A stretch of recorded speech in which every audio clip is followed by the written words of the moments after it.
ஆகா கல்யாணம் சீரியல்ல இனிய எபிசோட்ல இங்க சித்ரா தேவி ஒட்டு கேட்கறதுக்காக வந்திருந்தாங்க இல்லையா? ஸோ அந்த நேரம் பார்த்து ஃபோன் அடிக்கும் எல்லாருமே சுதாரிச்சுக்கிட்டாங்க. ஸோ இதுக்கப்புறம் என்ன நடக்குது அப்படின்னு பார்த்தீங்கன்னா, இங்க ராஜலட்சுமி வந்து உடம்பு சரியில்லாம இருந்தாங்க இல்லையா? இத அப்பயிலேருந்தே நம்ம மகா கவனிச்சுக்கிட்டே இருந்தாங்க இல்லையா? இப்ப ராஜலட்சுமிக்கு திடீர்னு வாமிட் ஆயிடுது. ஸோ வாமிட் எடுக்கிறதுக்காக ஓடுறாங்க. நம்ம மகாவும் பின்னாடியே போயிட்டு ராஜலட்சுமிய ரொம்பவுமே சூப்பரா கேர் பண்ணிக்கிட்டு, அவங்களுக்கு வந்து எலுமிச்சை ஜூஸ்லாம் போட்டு குடுத்து, படுக்க வச்சுட்டு வந்துடுறாங்க. இந்த பக்கம் வந்து இந்த சித்ரா தேவியும், கௌதமும் வந்து விக்னேஷை வர வச்சிருக்கிறாங்க இல்லையா? மதனை வர வச்சிருக்காங்க இல்லையா? ஸோ என்ன பிளான் வச்சிருக்கிறாங்க அப்படின்னு தெரியல. இங்க நலுங்கு வைக்கிற ஃபங்க்ஷன் ஸ்டார்ட் ஆகுது. நம்ம தாத்தா வந்து ஒரு கேம் வைக்கிறாரு. அதாவது கைப்படாம நலுங்கு வைக்கணும் அப்படின்னு சொல்லி ஒரு கேம் வைக்கிறாரு.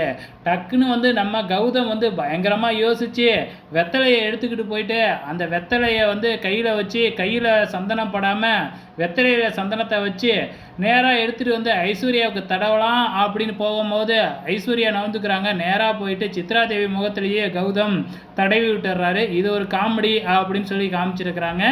நம்ம மகா என்னடானா போயிட்டு சந்தனத்தை எடுத்து தன்னோட கன்னத்தில் தடவிக்கிட்டு அதை அப்படியே எடுத்துக்கிட்டு வந்து நம்ம சூர்யாவோட கன்னத்தை வச்சு தேய்ச்சி கைப்படாமல் நலுங்கு வச்சிடுறாங்க. ஸோ கடைசியாக நம்ம மகாவும் சூர்யாவும் தான் இந்த கேமில் வின் பண்ணுறாங்க.